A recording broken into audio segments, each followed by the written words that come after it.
Hey everybody, this is Coach Dan Winkle here on Punt Intended. If this is your first time stopping by, please hit that subscribe button, hit that bell icon so you never miss an episode. Today we are going to dive into another special teams episode, and I've got a very important question for you guys. When you hear trick play, do you think something as classic as the old flea flicker? It seems like the Patriots always bust out against the Steelers, like they did here back in 2017.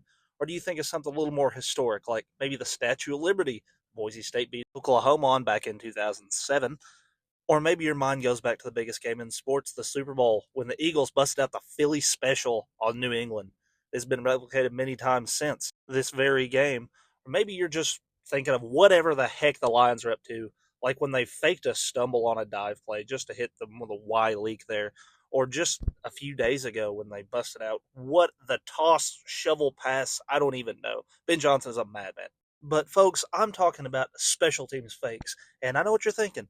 Oh, a fake punt or a surprise onside kick. No, no, no. I'm not talking about any of that. I'm talking about one of the rarest fakes that you will ever see in your life. People, I'm talking about the fake field goal punt.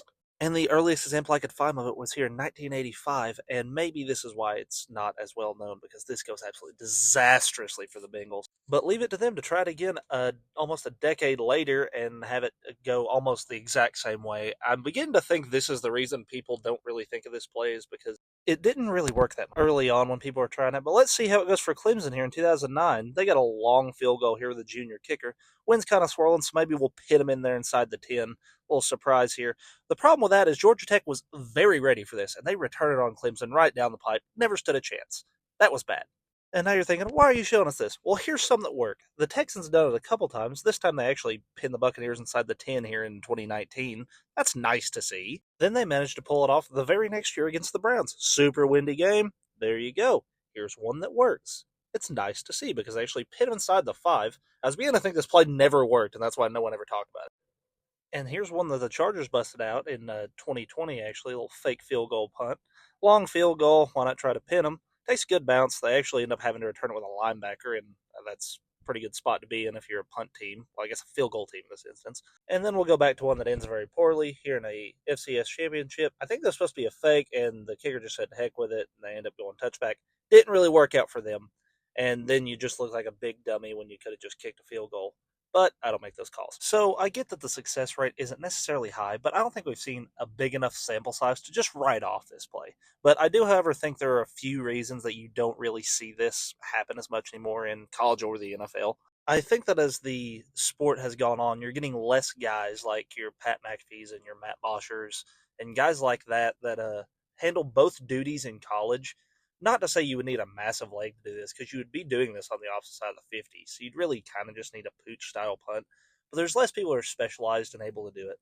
Another reason is really once you cross the 45 most of the time, you're at least in range for most field goal kickers to have a shot at it.